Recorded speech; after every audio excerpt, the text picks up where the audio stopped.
কিশোরগঞ্জের কটিয়াদীতে পহেলা মে মহান শ্রমিক দিবস উপলক্ষে কটিয়াদী পৌর শ্রমিক দলের আয়োজনে র্যালি ও শ্রমিক সমাবেশ অনুষ্ঠিত হয়েছে।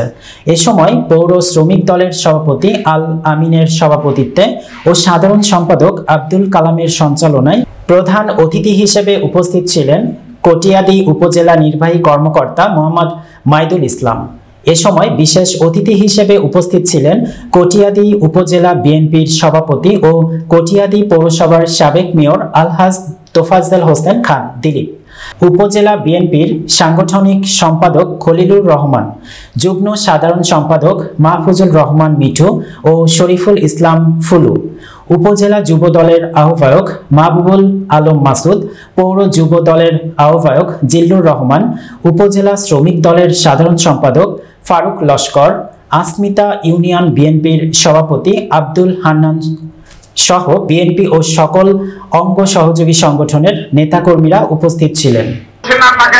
আমরা সবাই সংঘবদ্ধভাবে সুন্দরভাবে আমরা উপজেলা প্রশাসন অফিসে এখন রওনা দেব। ধন্যবাদ সবাইকে। সেই লক্ষ্যে আমরা এটা বিজয়িত করতে চাই না, রাষ্ট্র সৃষ্টি হতে যাচ্ছে, এই লক্ষ্যে আমরা